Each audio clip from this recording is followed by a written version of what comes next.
लोग सावन में जलवा चढ़ाइबे करी, भोले बाबा के अलख जगइबे करी। जबले दुनिया में सूरज चंदा रही,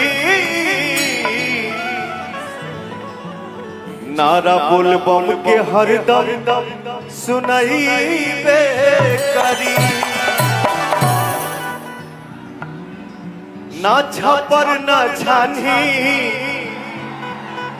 सब कहे औघड़दानी, ना कुर्ता ना धोती सर बहे गंगा पानी। हर पियलन गांजा, हर पियलन गांजा, खाले बेल पतिया हो डम डम डम, हो डम डम डम, डमरू बजावे हमार जोगिया हो डम डम, डमरू बजावे हमार जोगिया। पियलन गांजा खाले बेल पतिया हो डम डम डम, डमरू बजावे हमार जोगिया हो डम डम डम, डमरू बजावे हमार जोगिया।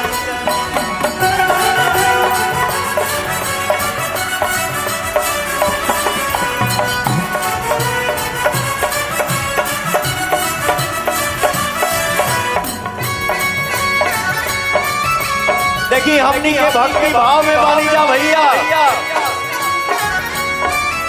अरे अरे पियलन गांजा,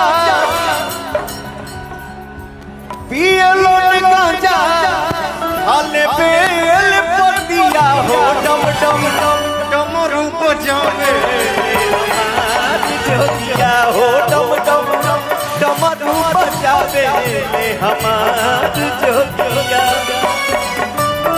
प्रेम से बोली शंकर भगवान की।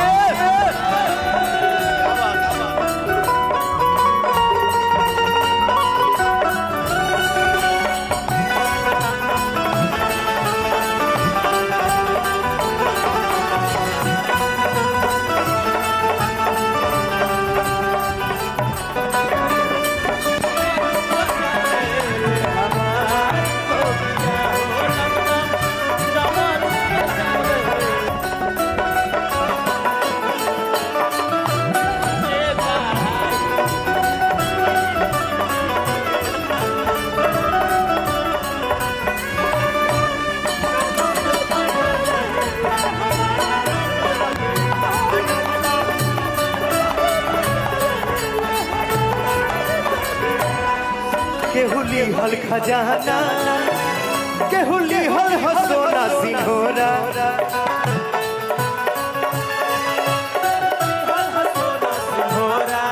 नवा को जब ये बाबा हाथ लागल जहर के कटोरा,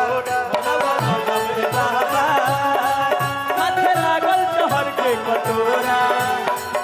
भांग पी भुलाइल रहस, भांग पी भुलाइल रहस, तीनों नदिया हो डम डम डम, डमरू बजावे ले हमार जोगिया हो डम।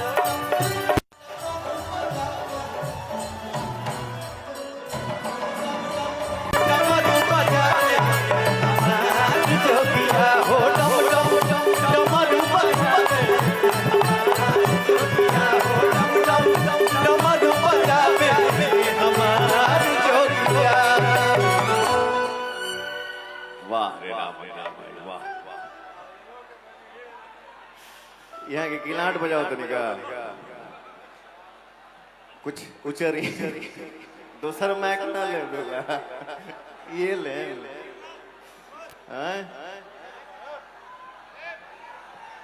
हेलो रविरंजन जी लीजिए माइक है यहाँ पे है। यहाँ मत पहुंचिए। हेलो देखिए थोड़ा इसका बढ़ा दीजिएगा। कोयल यदि बाग में कूक दे तो वहां उल्लास आ जाता है, और पवन सिंह जी मन से कूक दे, आवाज दे तो हिया में उल्लास आता है। एक ऐसा कलाकार जो भोजपुरी को ऐसे गाता है जैसे भोजपुरी आकर के आंगन में बैठ के तुलसी बन जाती है। ऐसे गाते हुए पवन सिंह को सुनिए जैसे तुलसीदास जी ने मंदाकिनी के तट पे या काशी के गंगा के घाटों पे बैठ के रामचरितमानस गुनगुनाया होगा। अभी जिस तरह का गीत पवन जी ने दिया है वो भोजपुरी के स्वर्णिम दौर का सबसे बड़ा साफा है जिसे हमने सर पे बांधने का काम किया है। यकीन मानिए आने वाली नस्लें कहेंगी तुम्हारी शख्सियत से सबक लेगी ये नई नस्लें। मंजिल पर वही पहुंचा है जो अपने पांव चलता है, मिटा देता है कोई नाम तक के खानदानों का, किसी के नाम से मशहूर होकर गांव चलता है। ये जब मशहूरियत की जब जब बात आएगी तब तब भोजपुरी का कोई कलाकार हारमोनियम को छेड़ेगा तो पवन सिंह के ध्वनि को सुनते हुए उसका विस्तार करेगा और यही भोजपुरी का पांचजन्य शंख बनेगा। यकीन मानिए एक गीत यदि ये दिल से गा दे, हारमोनियम प्ले करके गा दे तो भोजपुरी की ताकत का पता चलता है। इसलिए इन्हें कहा जाता है कि मैं पावर स्टार हूं, बेअदब समय खुमार हूं, मैं मुश्किलों से क्या डरूं, मैं खुद कहर हजार हूं, ऊंच नीच से परे मजाल आंख में भरे, मैं लड़ रहा हूं रात से मसाल हाथ में लिए, न सूर्य मेरे साथ है तो क्या नहीं ये बात है, मैं जुगनुओं का यार हूं, मैं सुपरस्टार हूं, मैं पवन कुमार हूं। हेलो, मैं कोई पावर स्टार नहीं हूं।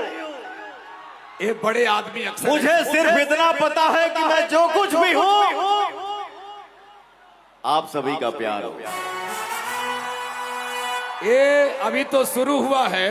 धनंजय भैया कह रहे थे कि पवन सिंह जी जब ये गीत गा रहे थे तो मैं 90 के दशक में चला गया था। मेरा रुआ रुआ खड़ा होके कह रहा था कि कुछ भी बोलते हो यार तो तरन्नुम में बोलते हो, समंदर की गहराई को कोई माप नहीं पाया। ए भोजपुरी के सरताज, तुम्हारी बड़प्पन है, तुम्हारी सुर को समझने में सदियां गुजर जाएंगी, यही तो आपकी ताकत है साहब। आवाय आवाय आवाय आवा, हाय रे कहाँ बाड़ू? लाइन दो यार, लाइनवा क्यों काटते हो बे? गईल, थैंक यू सो मच।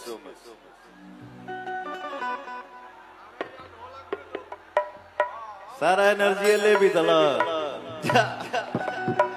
अब के तो तनी मन सूर्या ही ना आ गई।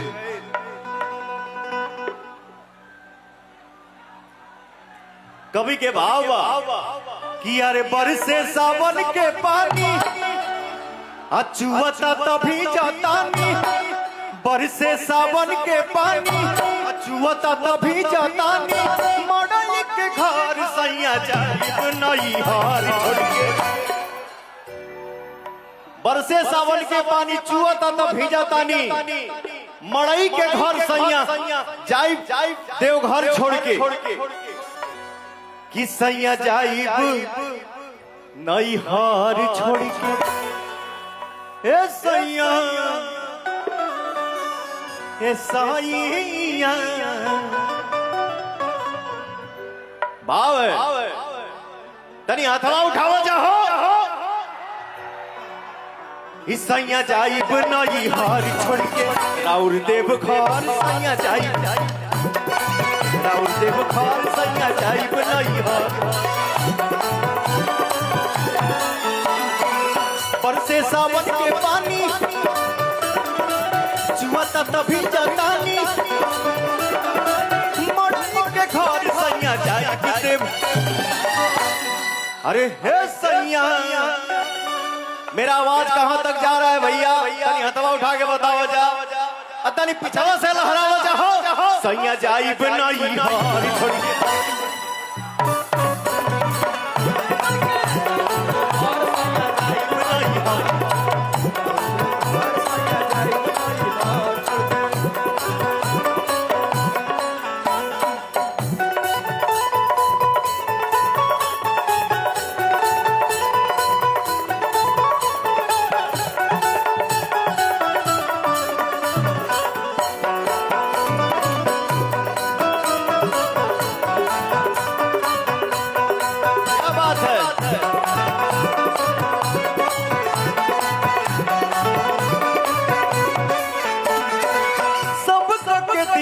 अपने पानी ले भिखारी झूठा हुके मेला लगौले बहानी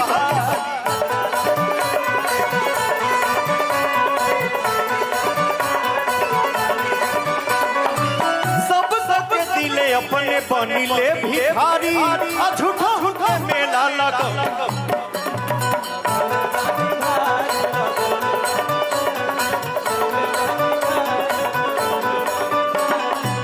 भुइया रमा बतानी जिंदगी बिता बतानी भुइया रमा बतानी जिंदगी रमा बतानी पत्थर सैया जाइब नहीं छोड़ के हे सैया सैया जाइब नहीं हार छोड़ के राउर देव घर सैया जाइब राउर देव घर सैया जाइब नहीं हार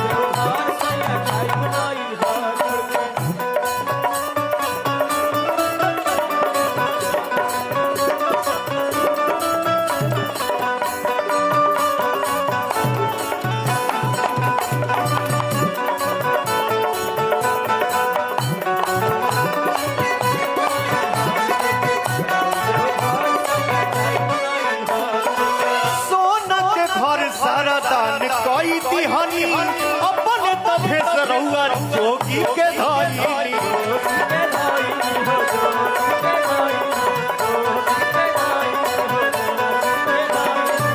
सोना के घर रउआ दान कई दिहानी अपने तभे सरौआ जोगी के धाई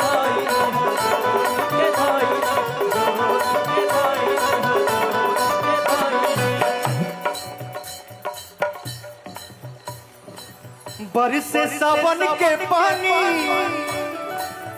अचुअता तभी जतानी बरसे सावन के पानी अचुअता तभी जतानी मोड़े मोड़े घर सैया जाइब नहीं